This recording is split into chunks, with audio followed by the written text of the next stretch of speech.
Welcome back. It is time to Ask the Vet, where we try to get you some answers to questions that you may have to better care for your family pet. And Dr. John Faught joins us once again from the Firehouse Animal Health Center here in Austin, and a very special guest today. Yes, this is Miracle. Miracle's a 5-month-old cat that was actually found on the highway. Yeah. Traffic was stopped. The kitten managed to jump into the engine of the now owner and rescuer at the time's Trapped car. in the engine of the car. Right. So she then drove to a car dealership. Yeah. Where it took them tearing apart the car to get the cat out. We had this story on KXAN News, and so the cat was trapped in the engine. Correct. Mechanic goes to help get the kitten out, and what happens? Right. Well, he gets bit because the kitten was frantic at the time. Right. And he actually talked to a doctor. It ended up becoming a concern about rabies because no one really knew the history of the cat. And so that was one of the big concerns.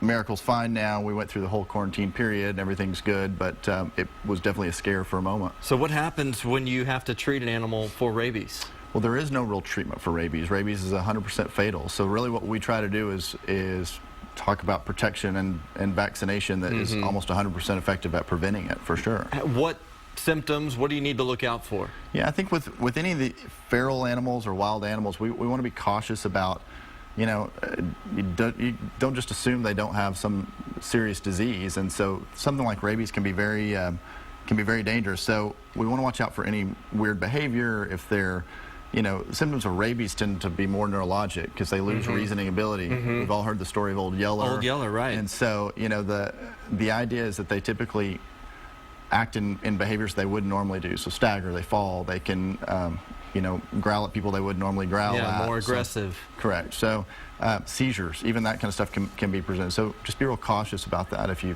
have any of those symptoms that you see. How common is it to find an animal with rabies? I know we have a lot of natural habitats out here where, who's the carrier? Right. So there's, it's interesting. Statistically, last year in the Central Texas area, there were 417 confirmed cases of rabies in animals, and that ranged from skunks, foxes, but it included cats, dogs, horses, and goats even. There was that sounds like a lot. 417. There was a lot, and I think we take it for granted because we don't see people who have rabies all the time, but there were 117 people last year exposed that had to go through some sort of prophylactic treatment, which is a scary thing, really, when you think about it. So what should you do if you fear that an animal that you find may be rabid? Yeah, well, be careful. Err on the side of caution. Sure. I mean, if it's a wild animal or even a kitten like this, and we're really concerned, get animal control officials involved. They're trained to handle this and know how to do it in a way that nobody gets hurt.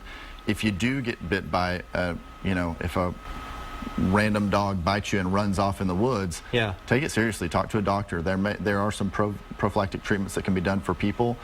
With pets, the most important thing, part of the reason we have rabies law in Texas is not so much to protect the animals, although that's what my mission is. Right. But a lot of that is about protecting people, and they're the first line of defense from wildlife exposing your family to rabies. And it is a reminder to get continuous vaccinations, regular vaccinations for your pet. Yeah, just keep them up to date on those things. It's a legal requirement in the state of Texas, but it's also it's a good safety thing in case you end up in one of these situations where you're not really sure what's going on. Right, and Miracle's okay. A 5-month-old kitten, what an amazing story. Trapped in the engine of a car and was rescued.